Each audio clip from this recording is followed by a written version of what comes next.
We're gonna wait till you get a couple more people on. Let's just rock it out. Let's rock it out. All right, cool. Let's do it. I'll watch it on the playback. Right. Yeah, catch it on the rebound. Thank What's going on, pardon me, family? Josh Johnson here, former inmate number 305178, coming to you live here. I got my boy Charmaine Harris here. We got the camera kind of weird how we got it all set up. We just got done watching episode number 4 with Charmaine, was a guest on for the Pardon Me podcast. Had a great conversation, got some follow-up conversation. First, got to give a shout out to the homie Cam Beats. He's over in the Pardon Me corner. We moved the Pardon Me corner, from our typical studio. We moved the Pardon Me corner now. We're down here at Lee Alexander Private Cigar Lounge downtown Milwaukee. One of the premier cigar lounges in the city of Milwaukee. Some great ambience, great atmosphere, great people who are members. Definitely have to. If you haven't tried a Lee Alexander line cigar, you definitely have to check it out. So, we had a great episode. It launched yesterday. Hopefully, you got a chance to watch it. As I said, we just got done viewing it here ourselves, watching it back. But I want to just kick it off, with Charmaine. There's a couple things within the podcast that we really didn't get a chance to address that I'd love to address now, to talk a little bit more. And we got audience questions, so please feel free as you jump on the live. Please feel free to pop your questions in the chat. We'll answer all the questions. We also got members in the audience here that already have some questions coming up.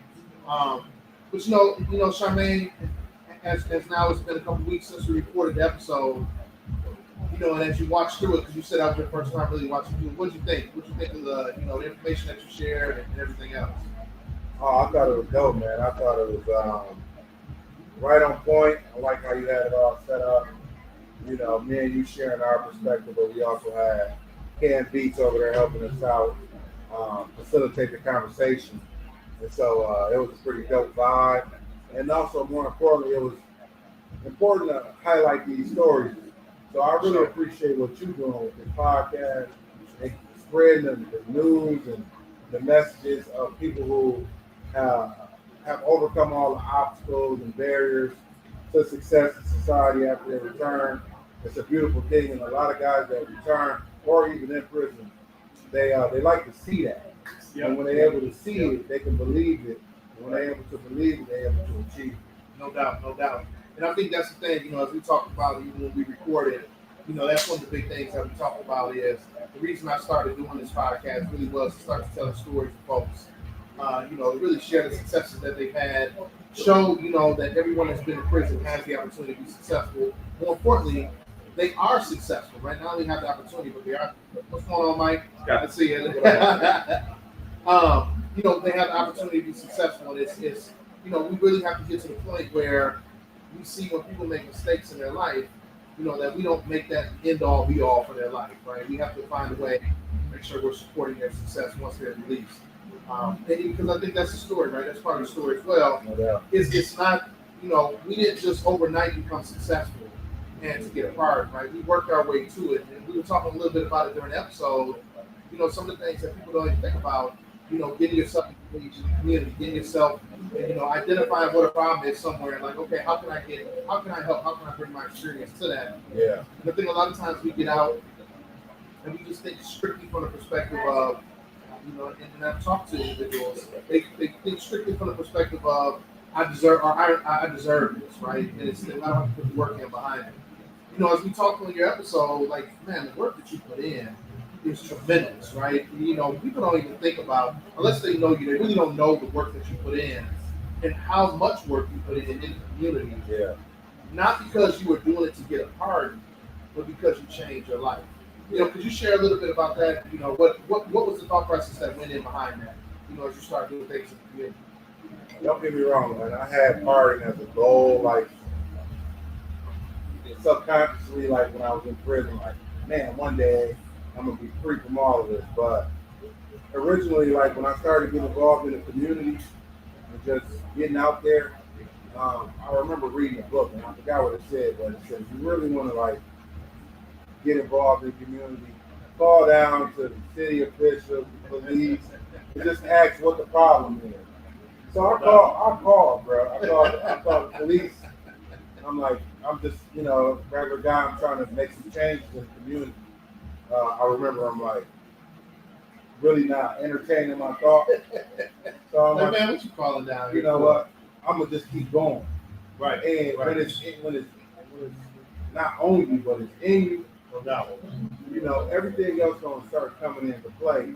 And what you will realize is opportunities after opportunities will come, and then it'll position you for bigger and better opportunities.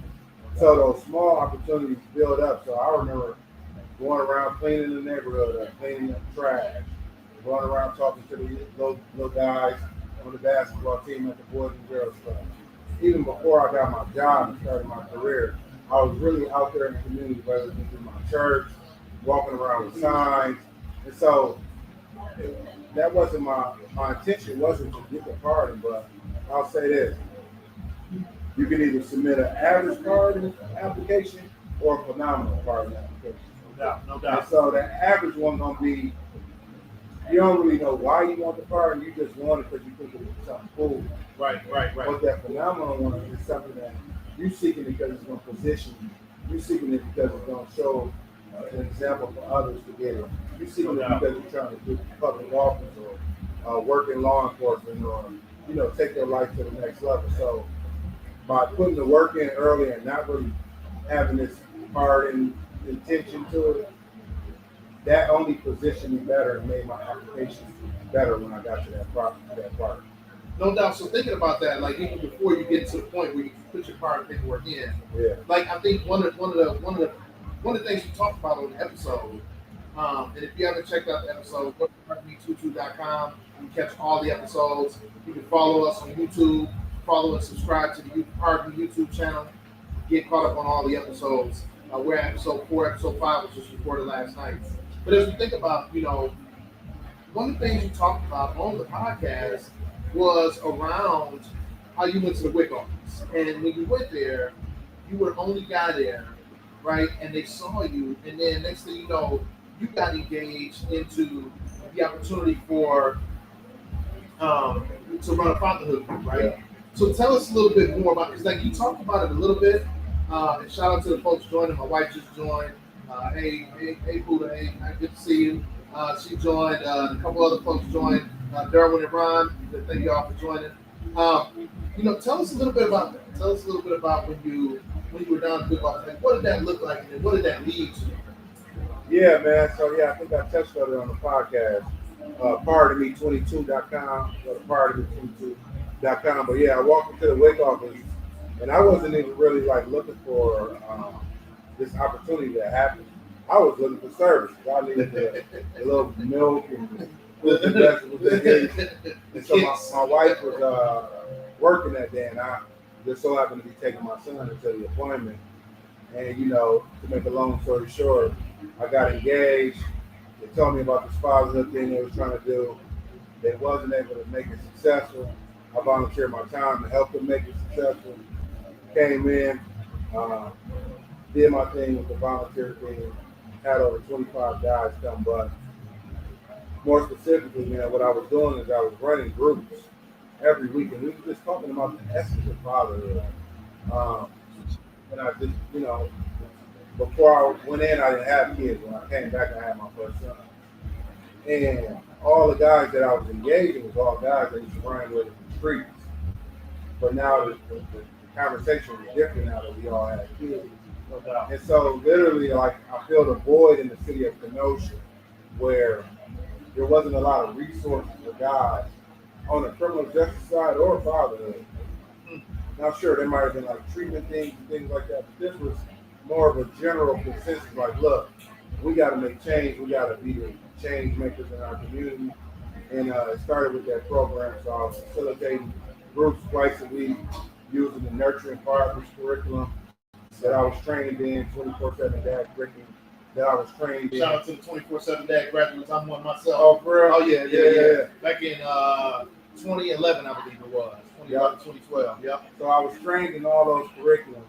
And as I'm being trained, I'm like, man, this this is what really needs to be talked about. And I know the Department of Corrections doesn't necessarily see fatherhood as a treatment focus, but if you ask me, it's the root of all of our problems It really is. in ourselves and in society. No doubt, and I think that's the thing, right? When we think about, whether men or women get released, right? You got to have those conversations. You got to get engaged, right? You have to have that assistance to help you understand what it looks like. Because what we think it looks like is not truly what it looks like. And I see, I just wanted to flag something here. Derwin jumped on here. He said, a friend of mine named Carl told me about this. I love what you guys are doing. I'm actually going to submit my papers tomorrow for the second time. Any tips you can give me? First tip I'm going to give you is, man, congratulations, man. Hey, sometimes people give up that first time, but it sounds like you're going to go back and do it again. So congratulations on that. The best tip I give, and I definitely want Charmaine to chime in because he's writing an ebook about applying for a pardon. The best tip I give, two of the best tips I give. Number one, have a clear reason why you want a pardon. Right? It can't just be because you want to own a gun. It can't be because you want to whatever. Like it needs to be clear.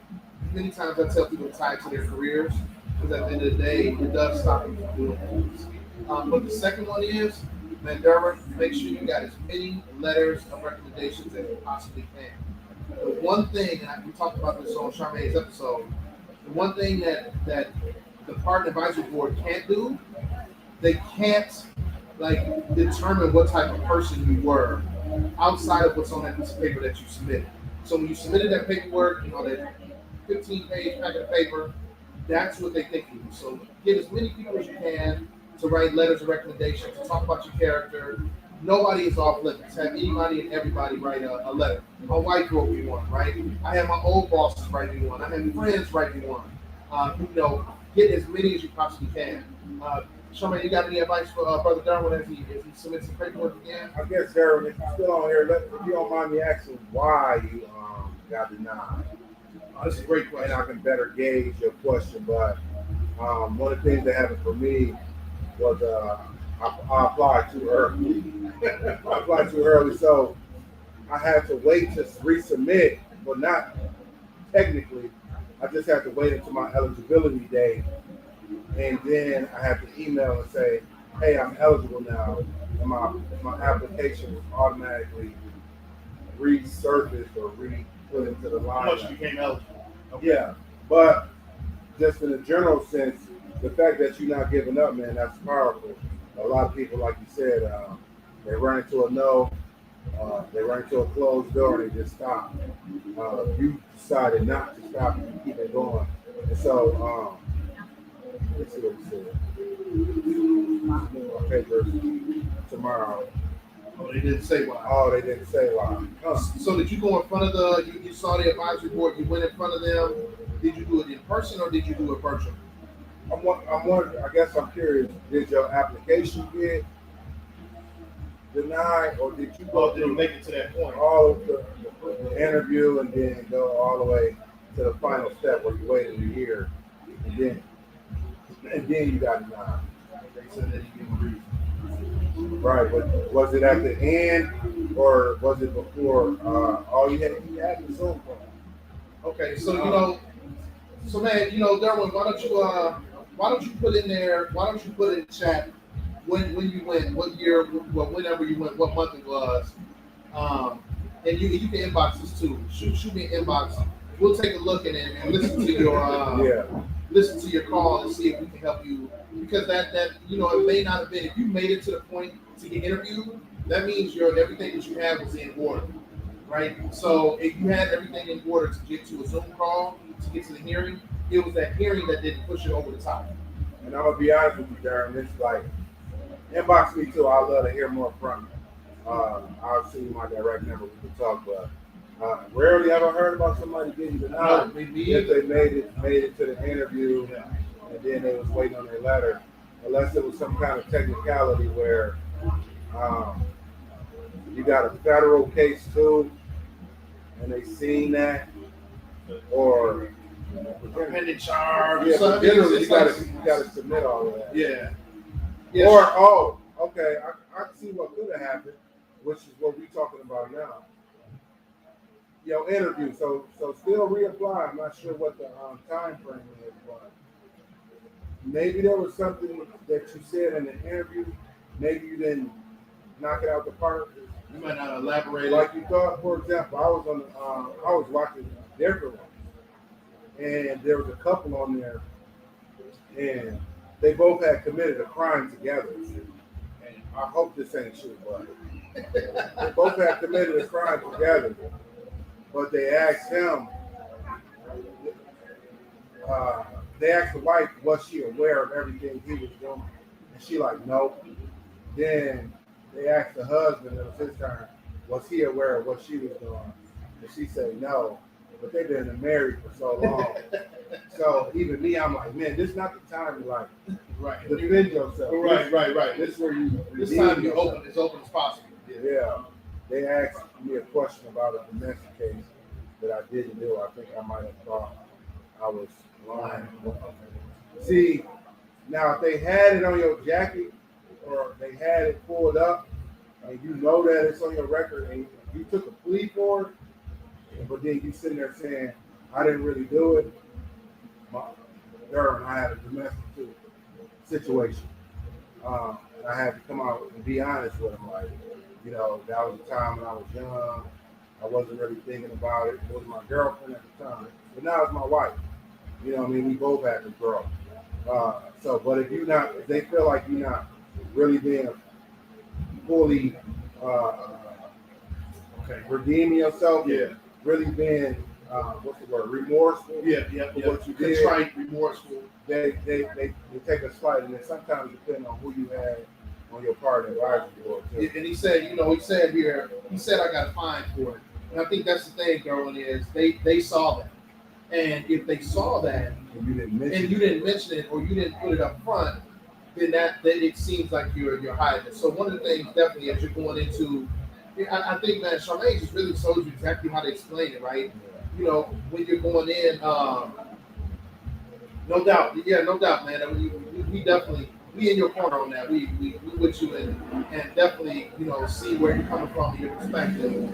But one of the things you want to do this time, because you're going to get in front of you should get back in front of them, right? But make sure now you address that. There you go. Oh, that's my man. I was just about to say, make sure you add it to your application. And then now when they talk about it, now you can explain and say, you know, this, that, and the third, right? Whatever it is, I grew from it, I did this, I did that. So I had 100%, man. And you're on the right path. So I think if you're looking for advice from us, that would be my number one thing to tell you. Make sure it's in your application. Make sure you got letters of recommendation. If you don't, get some more. You know, I don't want to say be in a rush to apply. You know, you got time. You know, this governor's still going to be in, but you know it takes a year. But I want to make sure that you're putting in a nice, solid application. And then now this time when you see them again, you explain that you understand it from that perspective, from a different perspective. And also make sure you pay attention to whatever length of time that you gotta wait until you can apply again. Yeah, I want to say you gotta wait like 60 days before you apply again, but make sure you pay attention to that length of time before you apply again. Otherwise, you run the risk of getting denied again. I can't see them. So, but, you know, people are. Did that answer your question, Derwin? Did we address what you needed? Question.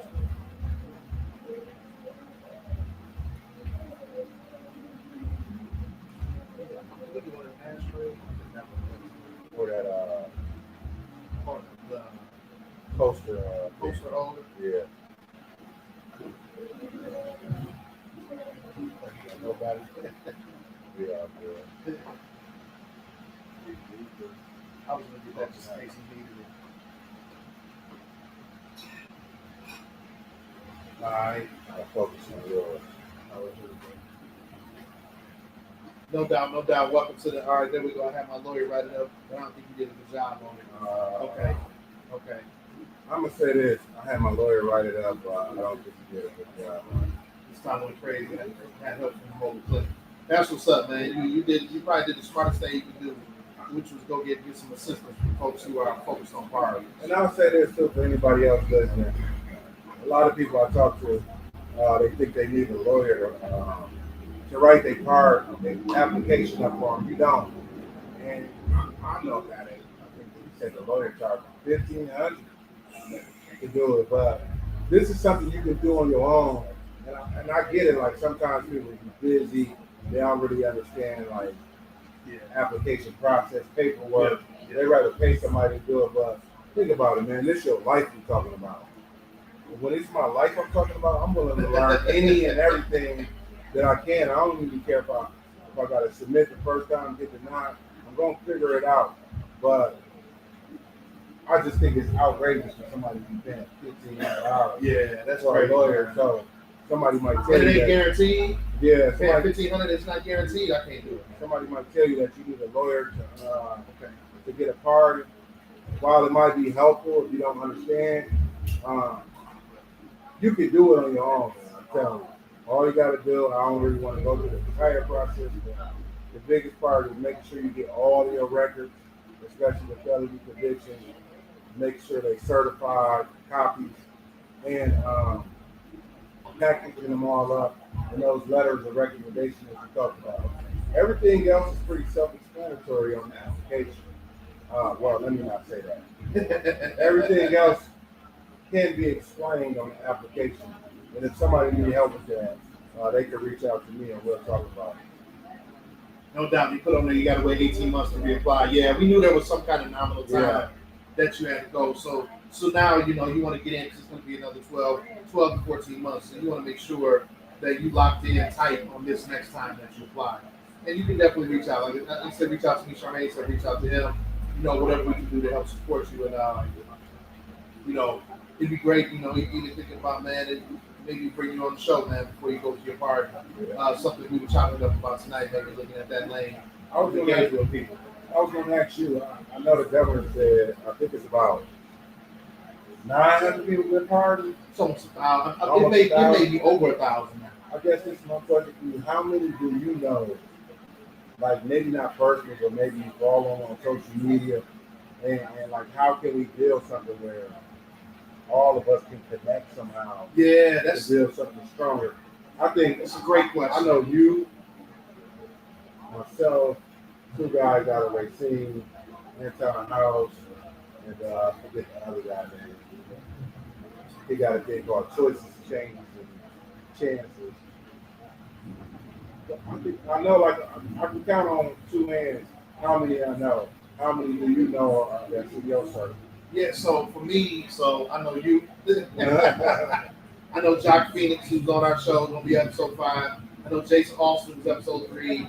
I know Joe Rucker, who was episode 2. And I know myself, right? And then I know a brother named Eric Ryan, who got a pardon. I'm trying to get him to come on the show. But to be honest, man, outside of that, I don't know many, right? It's interesting. It's a great question. And Derwin say, Anton is this guy too. I think that's a really good question, man, because for us, like we talk about our past, we talk about the pardon we received, right? A lot of people, they operate in silence. Yeah. So they don't even talk about it. It's just something that happens. And they really don't have any conversation. How do you feel about that? I don't like it. I think people should share. So I got two ways I feel about it. Right? The first way is it's one way I feel, and the second way is I understand. So what I feel is the only way that we really can advance and help people grow and continue to grow is that they know that we've been through the same things they've been through. Right? That to me is very important. So you should share your story. We should be, especially in our community, the Black and brown communities. We talk about social capital being missing. And that's a huge part of social capital is knowing somebody's been through that process. I like that. So you can talk to them and they can help you get through the process, right? More importantly, so you don't feel like you're isolated and alone. Many times when people in prison, they feel like they're isolated and alone because no one else around them has been in prison. Yeah. The second part of it, though, is I understand why people don't talk about it. They're fearful of retribution, right? They don't want their job to find out because they may get fired, right? They might not want their significant others to know that about them. They may not want their friends or the circle they operate in. But I'm on the first side though. I'm with you though. I think like at the end of the day, you should talk about it, right? You know, you should share that. But I'm a big proponent of that. Like everything that we operate in life, man. One thing we don't do, especially in our community, man, we don't talk about the stuff we do. Everything's taboo. Yeah. That's why we can never figure shit out. Like we can never figure stuff out because we don't talk about it. So, what's up, Eric? Checking out. I just gave you a shout out, man. Good to see you, man. Can't wait to get you on the show. Tell Eddie can hit me up anytime.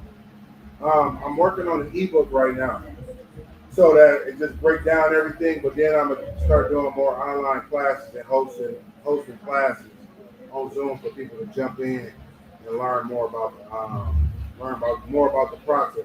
Because sometimes, man, it's just hearing about the process enough times that you feel confident in doing it. You know, you might hear about a job or some type of new thing that happened, but you like, it's other people doing it, and what's happening with them when they do it. And so when it's people like me and you talking about it, then other people feel more confident taking that avenue. But to answer my question I asked you, I get the what you call it, anonymity part of it. That people that don't want to be exclusive, they don't want a lot of people to know. But for those ones that's like in a public light or, you know, public position, like, spread the word, man, because a lot of people need to know this. And I'm going to say this right now, on both of these lives. You need to get that pardon in now if you eligible.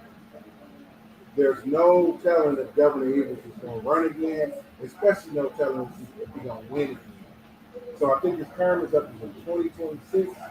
You need to get that pardon in now because it's going to take at least a year. I mean, that pardon application in now because it's going to take at least a year before they even look at it. And no doubt, I'm going to go here real quick. I agree with you on the 15 minutes, but mind you, it's 100 people applying. Right. And so that's something that maybe we need to talk about more. How to make your story concise. Yeah, how to nail that interview in 15 minutes. And how not to get like, because I sat on the call and, you know, they ask you about your story and all of that. You get to talking about the trauma from when you were 5 and 6 years old. Like, talk about it a little bit briefly. Like, I come from a rough background. But dive right into who you are. And how what you did before is not who you are no longer. You're no longer that person.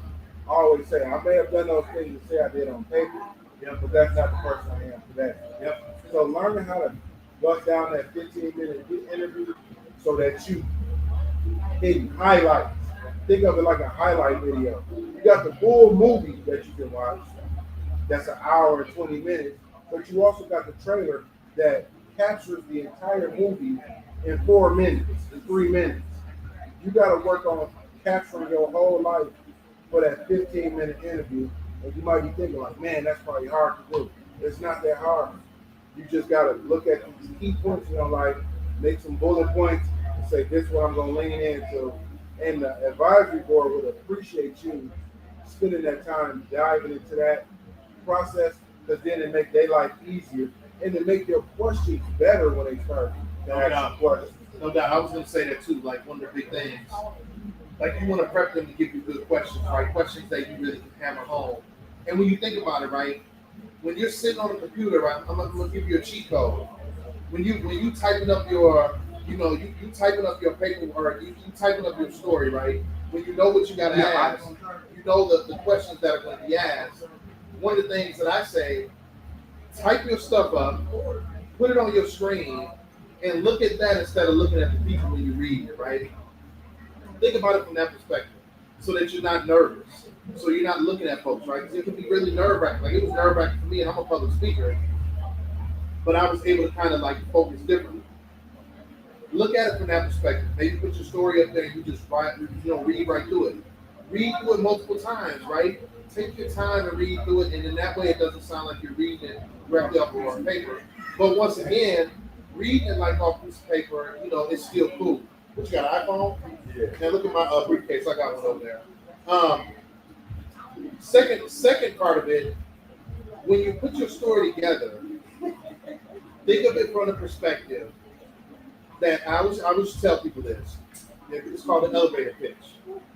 We used to say you got a 90-second elevator pitch. If you think about an elevator going up, you got 90 seconds. What I tell people is you got 30 seconds to talk about who you were, and you got 60 seconds to talk about what you've done since then. Think about your story and what you're talking about in that same way. Talk about what you've done, briefly, own it. It's you looking in the mirror saying it's me. But then the second part of it is this is what I've done since then. This is what I want to do, right? And that's dope, man. That's dope. You said you did it. So that's what's up. So see, you already done it. So now it's just locking in and redoing it. It's back to redoing it. It's another one. I got another one. It's back to redoing it. What you talked about. Man, and that's okay. It's okay to read off a piece of paper, man. At the end of the day, you know, people get intimidated, right? And I'll tell you why. They see folks and they see somebody get up and stand in front of an audience and speak. And they think like, man, that's what I got to do. I got to do it just like that. You don't have to do it like that. That may not be your ministry, right? Your ministry might not be trying to, sit there and try to memorize everything. Now you're going to forget. So have some bullet points. Rehearse it. Go over it. And once you get that email from the prior board that says you're going to go and you're going to go in front and you're going to see them, start to rehearse your story. And that's something when you get that, we can even go through, man. I'll go through you with that, listen to it, help you spice it up. Shout out to a very good friend of mine, Megan Morrissey, who listened to my story the week before because my story was all over the place. I was talking about all kinds of stuff in there. She was like, okay, Josh, we got to get this concise because if you don't, you're going to be over here, over there, and you're not going to get to the point that you're trying to get to. Yeah. Shout out to my boy Eric, man. Josh helped me with mine by encouraging me to use the word earn instead of deserve. Man, those are key words. Those are key words to use, man. Because when we say we deserve something, you know, we committed crimes. We out here, whatever crimes we're committing to society, you know, in essence, we don't deserve anything, but we earned it. We worked our ass off to earn our pardon, and I think that's really important to understand. My guest over here trying to get all set up. Oh yeah, his phone over here dying. I'm good now, though. I got some kids. Yeah, that's what's up. What they talking about now? Nothing much, man. Just he say. Anybody got questions about the pardon process? I'm feeling generous on information. Just ask any question you got. We can turn it to our studio audience too. Oh, see if we got any questions from the studio audience. We turn it to Cam Beats over in our studio audience. What would you say was the I don't know if you gauged this number, but what would you say was the youngest person you know that got a or give me both. Maybe the oldest person you know and the youngest. Man, I think they're all right within our age range, in their 40s. Almost everybody I know is in their 40s. Yeah. Yep. Was it anything during your interview process from somebody else that you heard interviewing and you was like, yeah, they probably that's how unappreciative they was about the process. I think, I listen to a few, and you pick up those key words, right? You pick up the words where people are basically saying they deserve it or they want it because of this, like they want to go hunting with their daughter or their son, right? Yeah. But I don't know, I never followed up to see if they ended up getting fired. Like, so that was the thing, I never really followed up to find out they did.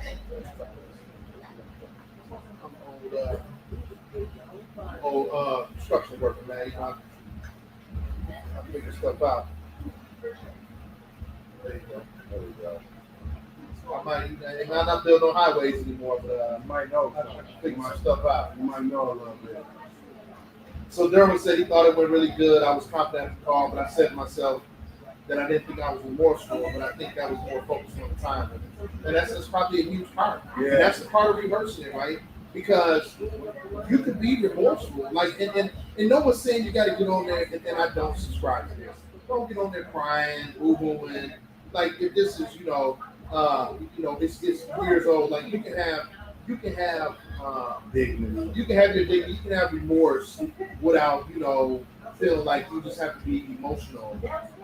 Although it is a very emotional moment in your life, you can get on there and be remorseful, but at the same time, being remorseful is paying homage to what happened, right? Your victims, paying homage to your victims, saying everything I do. Like if you listen to me, you listen to me speak, or if you may be new and get exposed to me, but if you listen to me speak and hear conversations, you'll always hear me talk about everything I do is because I owe society and what I took for it almost 30 years ago. And that's the key, right? Is I owe society. And because I say it in that way, that makes it 100% remorseful just from that point of view. So yeah, don't get caught up and feel like you have to spend your whole, it's like 10 minutes really, 10 minutes of being remorseful. You really want to spend your time, addressing what you're doing now and why this part is going to be beneficial to you. Yeah. I wanted to ask you another question. Okay, what you got? Out of all the people that got the card, I know you ran for office. Are there others that you know that ran for office after they got a card? And just either they just ran or they ran and were successful? No, I don't. But I don't. Honestly, I don't. And I think that's so. This goes back to your question before that you talked about, which is how many people are out here that got fired that we don't even know about. And I think that's a resource that we need to figure out how we can bring folks together to have those conversations. Yeah. Because it is really important, right? Because it could be some cats that got into office and we just don't know it because they don't talk to them. Right. But it's nobody I know off the top of my head. Yeah. And running for office, that was one of my reasons for seeking a pardon. As I talked about in my interview was. At the time, I had my boss was one of my mentors. He was in the Obama administration, so his goal, for me was, he was prepping me for opportunities that may come, whether it's in the federal administration or back in the state administration. Right, I was a career executive in the state government, so not having a party didn't stop me. But getting in certain appointed positions may be a little bit harder once you have. Once you have that felony, you don't have a pardon, right? Or I think about in the union I was in, Labor was Local 113, right? I couldn't run for office if I went back into the union because I was still a felon, right? So certain stuff like that we don't even really think about is why it's important to get that pardon. Yeah. And now that I got my pardon, I'm from production. They pressuring me and trying to pressure me running for office now that I'm eligible. And that was one of my reasons for applying.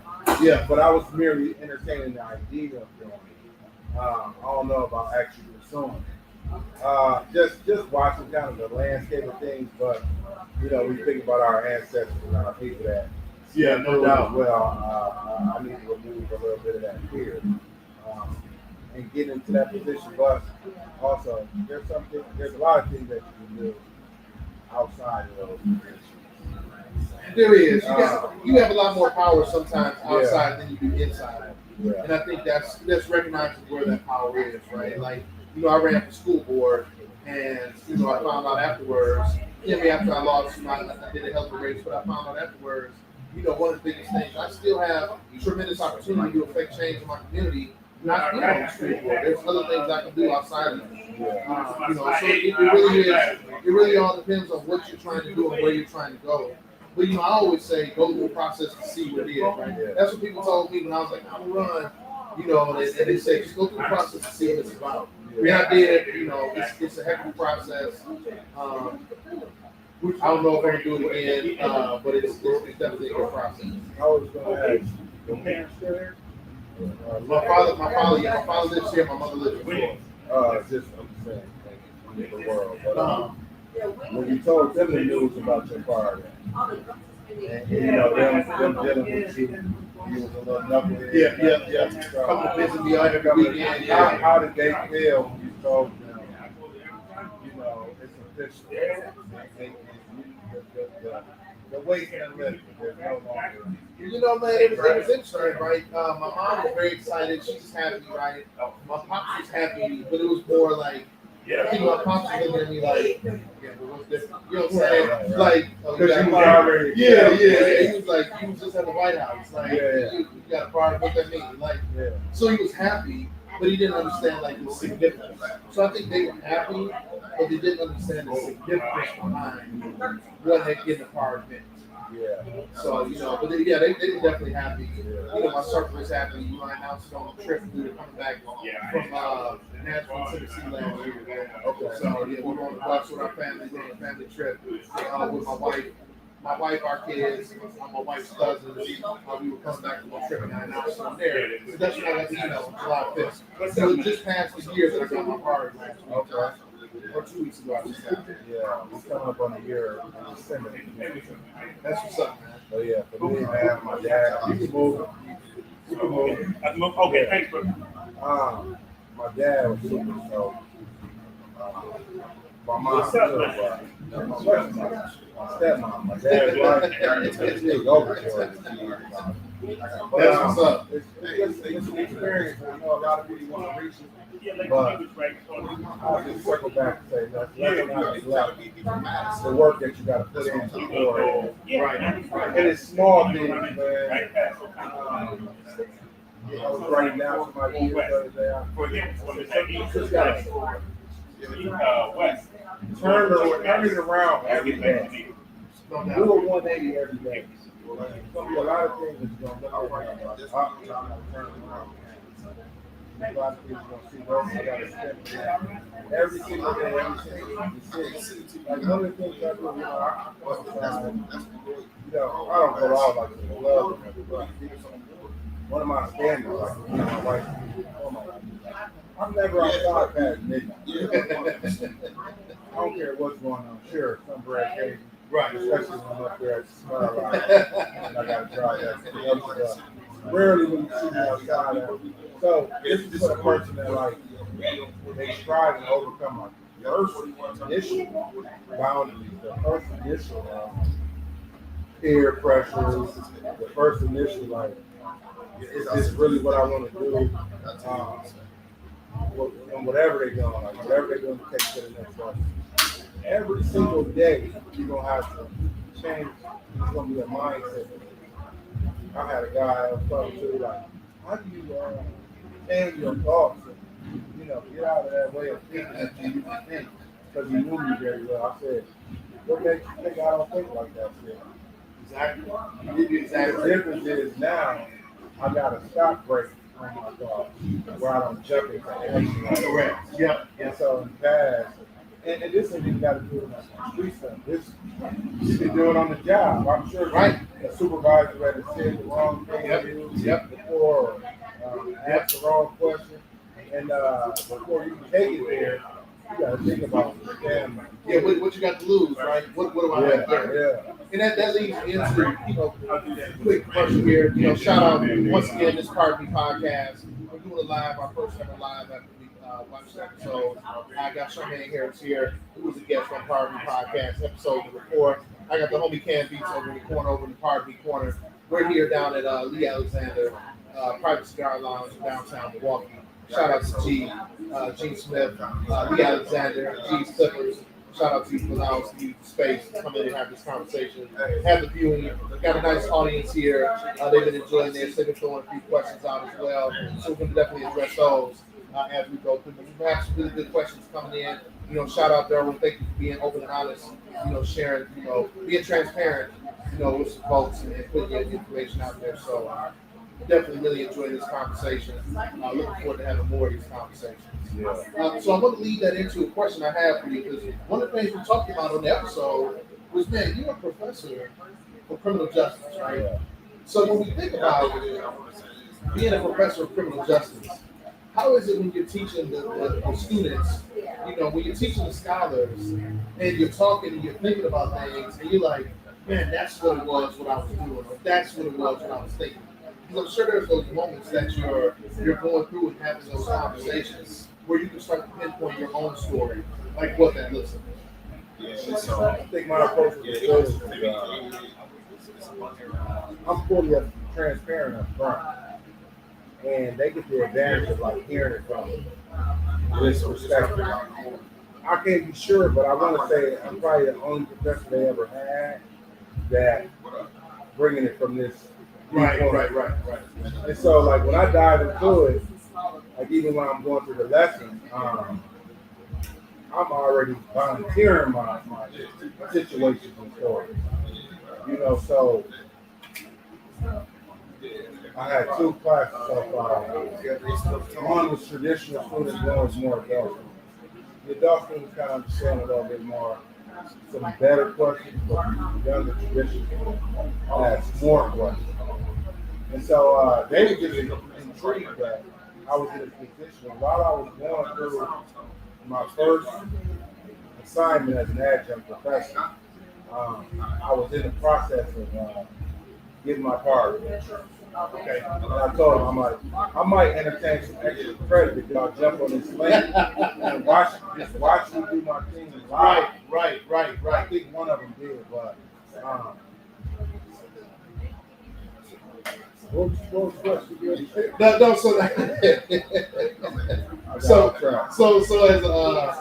so first, before I even get back to that, like that's dope, right? Yeah. Having some people who are going for criminal justice saying, "Hey, come join and watch this," because those what you're watching on that part of the advisory board, you're watching individuals plead for like leniency. You're seeing people plead for an opportunity to get their lives back. So that's dope, right? When you coming in, like that's an experience that I'm sure most criminal justice classes across the country may not be getting exposed to. But what I was asking was, as a professor of criminal justice, like in the course in the class you have taught already, like when you think about it, is there stuff where you're like, oh man, that's what I was thinking?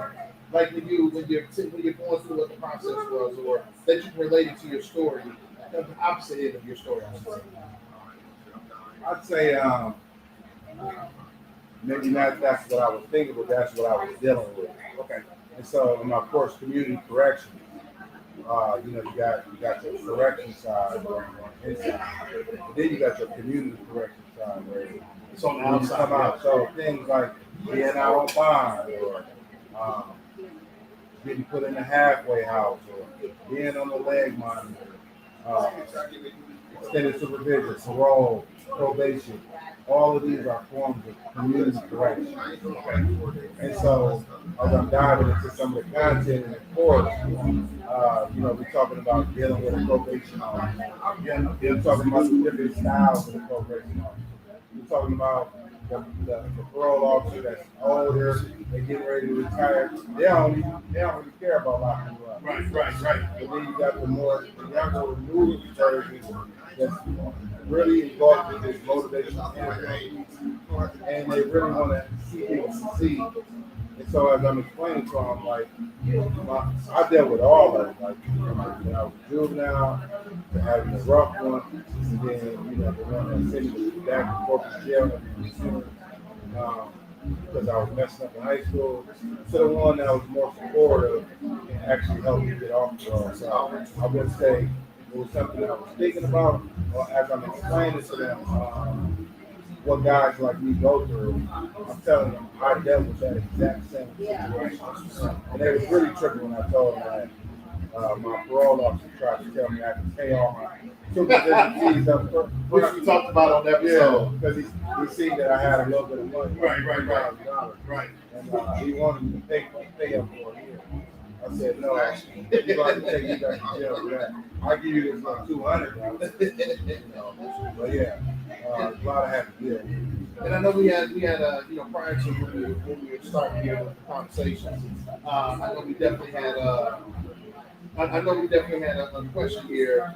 We had a question from the audience that you were answering. Did you want to go ahead and address that? Start addressing it a little bit. Oh yeah, I talked to her. She's probably not on there anymore, but I told her. She said you need to host a class. Okay, that's what's up. Because her fiance coming. Okay, that's what's up. You know, I was gonna say too, the question of this brother in the audience here, oh yeah. that we was chopping up with, you know, a little bit before we started. You know, I forgot what the question was that he asked you. Was it around? It was the process. Yeah, he was basically asking me what it looked like. Okay. When you get to that point. So currently he in a place where he's waiting on his application is submitted, Okay. and he's waiting to hear back. So generally, it's gonna take about a year before you hear back on your part. 13 months for me. And so what they're gonna do is they're gonna email you and say it's received. Now we're gonna move forward to the interview, which is gonna take a month, right? And I showed them the interview that I got. Okay. And then it showed you the list of people and everybody that's gonna go at the same time as you. Yep. And then your time block 8 to 9:30. You got to sit in there, yeah. So I was lucky enough. I was number 7. So I was right away. Sit that whole hour and a half. All the time. I was waiting. But he was asking about some of those parts. He's got here right now. He's super excited. He got his application in, getting ready to 3 weeks ago. So I always say, I said this at the beginning of live stream. Get your part and application in now. Ain't no telling. I'm gonna be real with y'all. He probably not gonna get it. You know what I'm saying? Hopefully, Man, we hopeful, man. But the way these don't. politics are going, man. But 2026 is over with. So get your part and application in now because it's probably gonna take a year for them to see it. Then it's gonna take a month for them to get you in for an interview. Then it's gonna take another 2 months before they decide.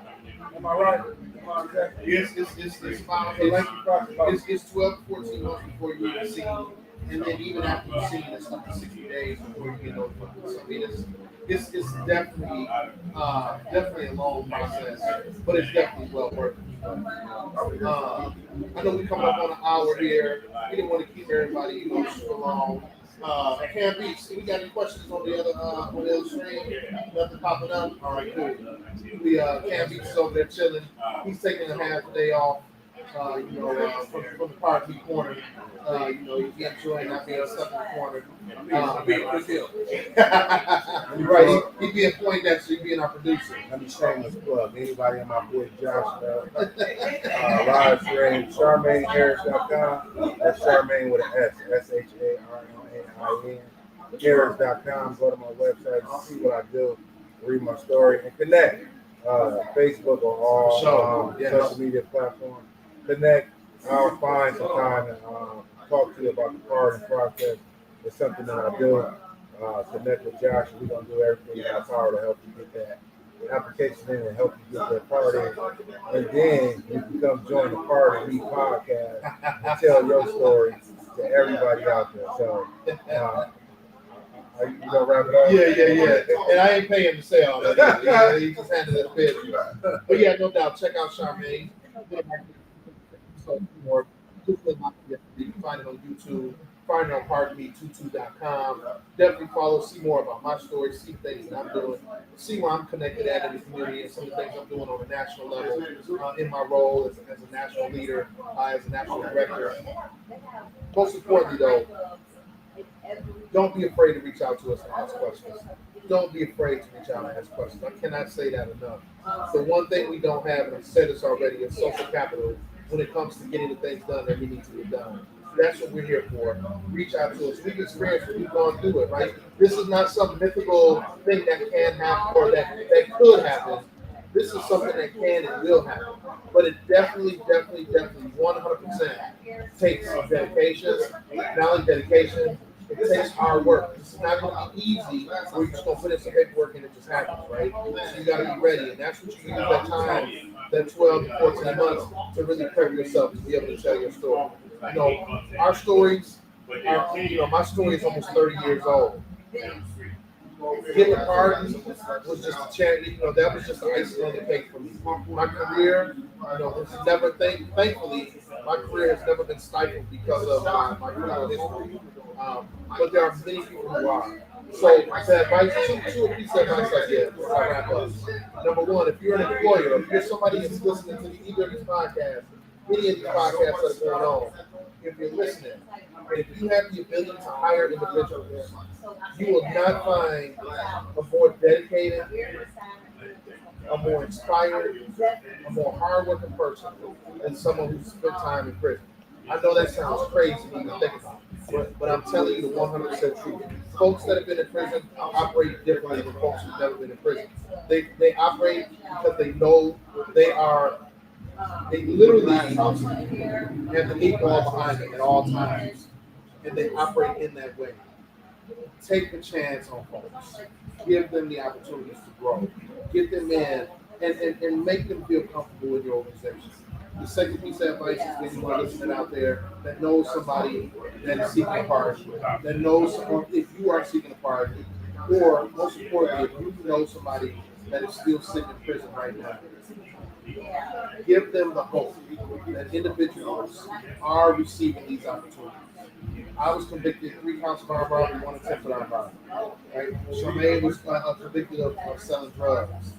Two totally different areas of the criminal code, right? I said, share the inspiration with your friends, your family, your significant others. I once stole a G.I. Joe from Target.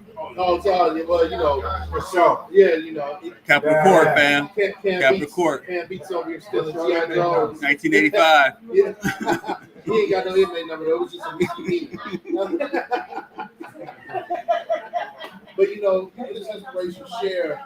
Tell those individuals, man, it's a great opportunity once they get out. And you really have to believe, that failure is truly never an option. You can, you will, and we're going to do whatever we can to support you. Once again, thank you for joining us tonight on the Part B Podcast, first live episode. We're figuring this thing out as we're going along, right? Charmaine is my first guest to do this live. Thank you again to G. Lee Alexander, so G. Smith, thank you for allowing us to use the space. We're members of the Private Cigar Lounge here in downtown Milwaukee.